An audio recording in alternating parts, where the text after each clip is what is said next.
श्री स्वामी समर्थ. नमस्कार मित्रांनो, स्वागत आहे तुमचे आपल्या YouTube चॅनलवर. मित्रांनो, आज आहे मंगळवार, गौरी आगमनाचा वार. विघ्नांचा सामना केला आहेस ना? परिस्थिती कितीही कठीण असो, प्रत्येक आव्हान ही एक संधी आहे. ती संधी आहे स्वतःला सिद्ध करण्याची. मनाला नकारात्मक विचारांनी भरू नका, कारण यशाचं रहस्य मनाच्या स्थितीत आहे. आज मी तुमच्यासाठी गौरी आगमनाशी संबंधित एक कथा सांगतो.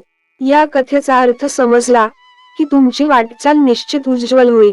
श्री स्वामी समर्थांचे उपदेश साधे, परंतु जीवनात परिवर्तन घडवणारे होते. स्वामी समर्थ भक्तांनाही नेहमी श्रद्धा आणि भक्तीची महत्त्वपूर्णता सांगत. त्यांच्या मते, ईश्वरावर अढळ श्रद्धा ठेवल्यास कोणत्याही संकटावर मात करता येते. जीवनात संकट येणारच, पण संकट तुमचं काही करू शकत नाहीत, जोपर्यंत तुम्ही त्यांचा सामना निश्चयाने करता. अंतःकरण शांत ठेवा आणि तुमचे कर्म परमेश्वराला समर्पित करा. निष्काम कर्म आणि समर्पणातून जीवनात शांती आणि आनंद मिळतो. स्वामींनी नेहमीच सर्व जीवांवर प्रेम करण्याचा उपदेश केला. माणसांमध्ये द्वेष, मत्सर ठेवू नका. सर्वांशी प्रेमाने आणि सहानुभूतीने वागा. स्वामी समर्थ स्वावलंबनाचं महत्त्व सांगत. त्यांनी सांगितलं की कोणत्याही परिस्थितीत दुसऱ्यांवर अवलंबून राहू नका. स्वतःच्या श्रमातूनच जीवन साकारावं. फक्त कर्म करत राहा, फळाची चिंता करू नका. तुमचं कर्म तुमच्या नियतीचं निर्धारण करतं, म्हणून चांगलं कर्म करण्यावर लक्ष केंद्रित करा. स्वामींनी अनेक वेळा सांगितलं की जीवनात येणारी संकट ही परीक्षा आहेत. ही संकट सहन करणं म्हणजे आत्मिक प्रगती करणं. एका लहानशा गावात गोपिका नावाची एक भक्त होती. ती दरवर्षी गौरींचं आगमन मोठ्या उत्साहात साजरं करत असे. पण एक वर्ष तिच्या आयुष्यात संकटांचं वादळ आलं. पतीचं अचानक निधन झालं. संसारात एकटी पडली आणि कर्जाचा डोंगर वाढला. तरीही तिच्या विश्वासाला तडा गेला नाही. त्या वर्षी गौरी आगमनाच्या दिवशी तिने देवघरात गौरींचं पूजन केलं, परंतु तिचं मन खचलं होतं.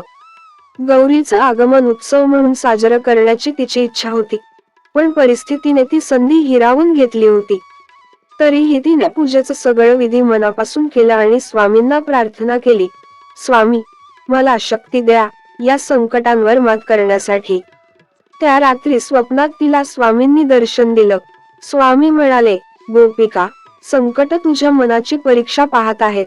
तू भ्यालीस तर ते संकट जिंकतील, पण तू विश्वास ठेव आणि निर्धार कर, तर ती संकट आपोआप नष्ट होतील.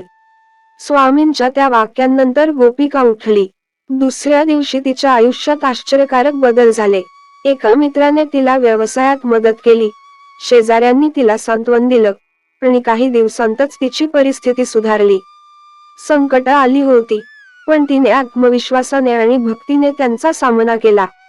ध्यानात ठेवा, गोपिकेप्रमाणे तुमचा विश्वास तुमच्या यशाचं कारण बनेल. जेव्हा मनात श्रद्धा आहे, तेव्हा कोणतंही संकट तुमचं काही करू शकत नाही. सर्व संकटांवर मात करण्यासाठी माझा आशीर्वाद तुमच्या सोबत आहे. निश्चय ठेवा आणि निर्धाराने वाटचाल करा. जय स्वामी समर्थ.